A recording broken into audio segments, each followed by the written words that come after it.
Here's a question for you. Where does sunk cost fallacy start? The phenomenon whereby a person is reluctant to abandon a strategy or course of action because they have invested heavily in it, even when it is clear that abandonment would be more beneficial. We've all been there. So, how long should you try to fix your game before abandoning it completely and finding a new direction? Well, I found myself asking this exact question 6 months into the development of my dream indie RPG game. So, what's my answer? Well, it's a long story, but the short of it is that my game went from looking like this to this. As you can see, they do not resemble each other at all. A lot of change has happened in between. And on this devlog, I want to share how I got here in its entirety, the ugly truth, the failure, the success, all of it.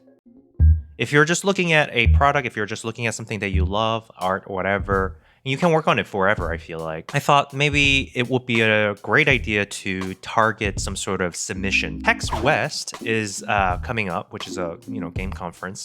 And obviously having that as a goal is a little bit lofty, if not near impossible for my level at this point. And I was thinking something else, which is Seattle Indie Expo, and then the quality bar and the kind of the requirement is a little bit lower and it's more achievable. So I thought, okay, well that would be my submission goal. So here's Seattle Indie Expo, and then I go to apply, and you can see the application will close in June 25th. Today is June 16th. I have about a week. About a week. This is not a game jam, so I can't just like lightly do proof of concept. Judging criteria includes game design, graphics, art direction, sound design, like the whole thing. So I can't just like lightly do it. So maybe it's a little bit too much, but doesn't hurt to try. So I'm gonna try it. I'm realizing that I'm making a bit of a habit of all this weekly challenge, so to speak, in my pursuit of indie game development. Obviously, games are created with more than a week in mind. So, you know what? I may not get to it. I really want it to be done because that will be a kind of sign of how committed I am to me, to myself. And guess what? And it's 6 months into my layoff right now. So, the severance has stopped and clock is ticking. The reality is surging in, and I have to worry about actually getting a job. And I know how it goes. Once I get a job, my creative projects and side projects kind of take a back seat. So I have to do this. I have to do this. I have to do what I can. Well, this is not the best angle, but I'm still pretty embarrassed about speaking outdoors. The point is, I feel pretty stuck. For the record, it's July 3rd right now, and yeah, definitely did not meet the deadline. Um,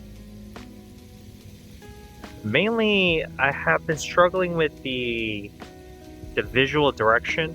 The problem is that it's just so frustrating because I have certain visual identity that I want to kind of highlight and show. It's just that my artistic ability is limited where I can't express what I want to express fully. And so I'm out here. I've been walking around a little bit trying to find change in scenery to just kind of get myself a little bit inspired, get new colors in my life. Pretty good out here. Weather's been pretty beautiful. Nothing to complain about. All in all, I'm not giving up, but you do have to think about at this point of like, oh, can I do it? Will this ever work? Especially since it's been a while and recruiters starting to contact me.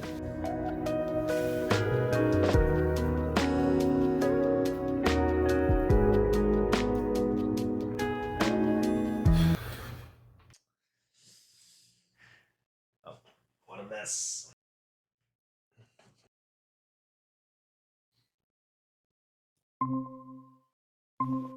Hello.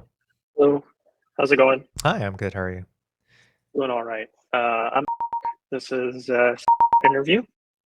Oh god, it's so silly being nervous about interview after 10 years of experience. And that's the thing, even if I do the interview well, which I'm not sure, I have a mixed feeling about it, and let's say I get an offer, do I actually want to work?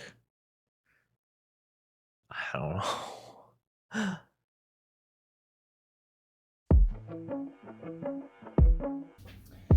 Yeah, so this was a decision that I made originally in the beginning when I first worked on the game. Okay, maybe the player doesn't need the character representing the player himself or themselves because you look through the screen, you are looking directly at the game, and entities in the game is directly talking over the wall of the screen, and it feels a little bit more immersive, but it actually didn't. It felt very much disconnected. It was getting in the way of immersiveness, and also there just was not enough room to fit and fill the vision with interesting things to make it fun.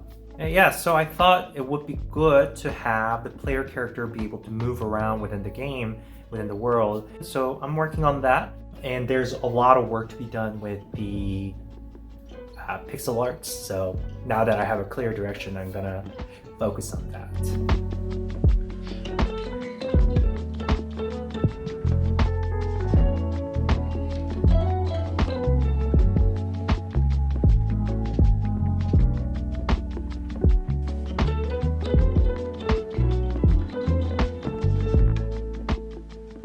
Okay, a little voice note here. So originally I worked on this character. Because I wanted to keep it less cartoony, as you can see right here. This is the second one that I worked on, and this is much more comical, I suppose, and more character-like. I mean, it seems like it fits this overall mood better because I'm trying to up the vibrancy. That's something that I learned to do, and another issue is that the way I shaded it, you can see if you look at it long enough, this lighting on the shoulder, instead of making it look 3D, it makes it look like a little boxy cartoon cutout. It's way too three dimensional compared to the rest of the sprite, so it doesn't work.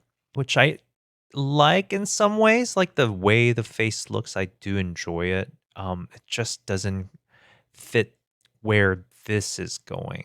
I do want to make it so that the players have some control over the hairstyle, eye color, some stuff like a character customization to feel really like they own the character, they are the character. I want to make sure that's a big part of it in the beginning. And if that's the case, do I want to make it more visually clear? Because right now this is like kind of abstract. You can't really see, you can't see the details. So we'll see.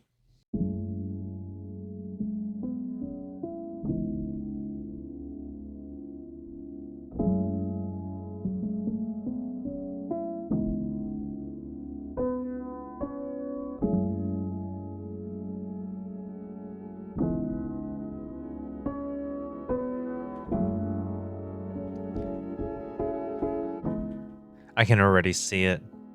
I guess is this how Stardew Valley start? So this is what I have so far. You have the skyline, the tree line, the mystical look with the moon shining with the little bloom and light. That's beautiful. And I'm thinking I'm gonna have a title screen that says Moonlight Grove or whatever the title ends up being. And then the parallax will slide down, revealing the lake and the house on the cliff with the character, and the game starts. Yeah, I think this is pretty satisfying. Looks, I don't know, looks pretty pleasing in my eyes. Pretty happy about that. I like this little lantern thing with the particle effect I made. Part of me wants to make sure all the systems are in place and then work what you would call a breadth first approach of working on a little bit of different pieces all over so that you have this equal progression from different systems. But I like this approach of going from top to bottom because not only do I get to confirm from the beginning that this general mood setting that my game needs. I'm also encouraging myself by looking at this little pieces of milestones that I'm hitting that is visually pleasing to me. It feels satisfying. It's like making a little sketch and looking at it and being like, this is inspiring me to do the next thing. Yeah, that's what I have. So, back to the question, sunk cost fallacy, when does it start? And more importantly, can we stop it? Well, I think the key is in its definition. It's something that you refuse to give up, even when abandonment would be more beneficial. And what is beneficial is really subjective, right? I know there are some objective cases of this because it's a question of what is important to the individual, what is important to me, what is important to you. For example, it was more important for me to have a game that I enjoyed looking at and creating while designing. So the old design wasn't doing that, regardless of how much effort I put into it already, because it's not working towards the goal I had. Take the situation with my career, for example. For some people, it's more important to have that stability as soon as possible. So the effort I put in towards my indie project would be the sunk cost to abandon in order to go for the job offer if it ever comes. However, if you're like me, it is far more valuable to have a time back that I can focus on creative projects and be able to have full freedom on the thing that I dedicate my life to. And all the time I spent building my career would be the sunk cost. What I'm trying to say is let's stop thinking about what others outside of you would think a sunk cost is and start focusing on what is valuable to you. And regardless of the effort, regardless of the other reason, just go for it. Maybe but what do I know? Take this with a grain of salt. So there you have it. Where's my game going in the future? Did I pass the interview? Would I take the offer? Well, I don't have the answer yet, but I'm sure by the next vlog comes along, most of those questions would have been answered by then. So we'll see. If you enjoyed this video, please let me know in the comments. Don't forget to like and subscribe, and I'll see you next time.